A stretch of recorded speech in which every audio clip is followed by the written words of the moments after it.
I built a business by accident during one of the hardest parts of my life. I had just gotten deported and I was stuck in a country where I didn't even speak the language and I had no backup plan. So when people ask why powerlifters, why nutrition coaching, it's not a simple answer, but it's a good one. In this video, I'm sharing how I started, the moments I wanted to quit, and how I juggle being a lifter while managing a business full time. This is the stuff that I don't really get to talk about on Instagram, so let's get to it. I knew I always wanted to work in nutrition and with athletes, but I didn't know how to do that. When I started powerlifting, nutrition was way overlooked. So you can only imagine the existence of nutrition coaching. It was zilch, nada.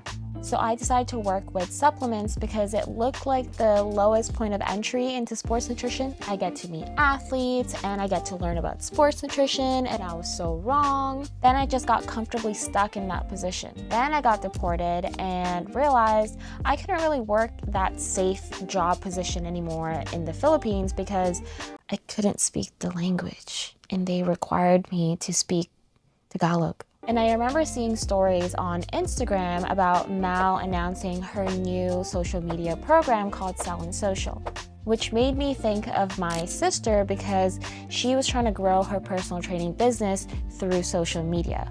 I sent it over to her and she actually turned the tables with me. She suggested that I take the program and I make use of my degree, which actually made sense. But at the same time, I still didn't really understand how to actually do it. And I think it was because at that time, and sometimes now, I can really talk myself out of everything. So I brought it up to Mark and he started making like real life examples of how I would go about it, like helping athletes make weight safely, sustainably, how I can help them maximize their performance on the platform as well as outside of the platform. And it started to feel real, like, yeah, I could do that. Before I knew it, Mark had actually sent me 5 different people to work with, and it started just like that. In the beginning, I was working with anyone and everyone that I could work with, and then before I knew it, it started to become all powerlifters, which made sense considering that I'm a powerlifter, Mark's a powerlifter, and my entire community is a group of powerlifters. It felt so random, but so weird because everything just started to fall into its place. You know what? Yeah, I think being in a whole different country, being isolated and being online only made that possible. Honestly, at that point, I just felt like nothing could get worse than this. Being isolated and in a whole different country meant that I was naturally going to encounter some challenges. And being only online meant that I could retreat and hide so easily. It felt so safe to fall on my face and fail. So I wanted to go all in on this. I feel like no one ever really asked me this, but in my first year, I made less than 2K. I wasn't using an app to manage my clients' programs, billing, messages, and all that stuff. I was using like scrappy method. I was using email, Google Drive, the good old, pen and notebook. I remember writing my clients' statements on a piece of paper and then having to transcribe that into like a Google Docs. And I was always deep into the Facebook groups trying to find leads. My Instagram was so bright and it felt so generic. My business in the first year looked like a business in its first year. It wasn't until I decided to financially invest in myself and my business that I started to see some differences in growth. Who would have thought? I moved to an app that made my day-to-day business tasks much more manageable and easy, although it does have its issues too. I turned away from Facebook because I realized that my target audience wasn't even there, so it kind of made no sense. And I focused on Instagram. Like I doubled down hard.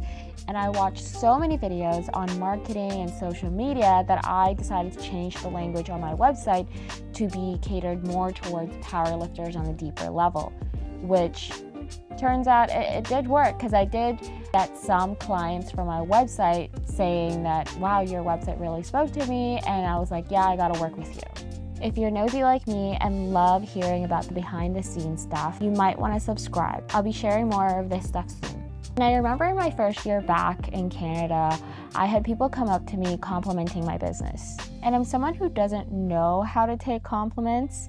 So I was like, oh really? Or we just freeze. Imposter syndrome when I came back to Canada. Hard. I think it was because I no longer had that safety net of being in a whole different country, isolated, and being only online. The playing field had leveled, and a bunch of other nutrition coaches were coming up in powerlifting. I feel incredibly inferior because I haven't competed nationally or internationally, and I haven't become the sports dietitian that I initially set out to become, at this point anyways. So it affects me on an athlete level, and then a career level, and it changes my perspective of my coaching. And then when we add on the part where I didn't take accounting or any business course, it's just like, I don't really know how to be a business owner, so then how can I be a business owner, a coach of a sport that I don't exactly excel in? And then it just becomes this dark, dark hole. I've told Mark before this, I don't think I'm good enough to have Tim, which sounds so silly, and he pointed that out too. I know it sounds so stupid because Tim is what it is because of me. And by now you probably realize that, this isn't exactly a past moment that I have encountered and overcome. It is something that I'm consistently navigating. So I like to look at it in terms of priority and phases. So in my business, I'll have a phase where I will aim to increase my revenue, increase my client roster, improve my business in some way. And in that phase, my business is a priority. And at the same time, I have also deprioritized being an athlete, but not forgotten about it. So I will maintain whatever I am doing as an athlete and push my business. So realistically, I will not be in a meet prep during that phase where I'm pushing my business, because I know that I want to maximize the amount of energy that I put towards my business and not have to split it, because that becomes unrealistic, the outcome anyways.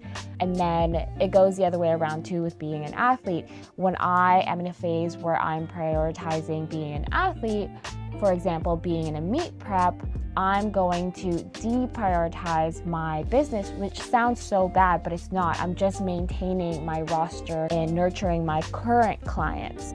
I'll still get clients applying for my coaching, and I will happily accept them, but I'm not going to go out of my way to be like, hey, are you looking for a nutrition coach? Hey, you want to come and do a consultation with me? It will just mainly be passive in a way.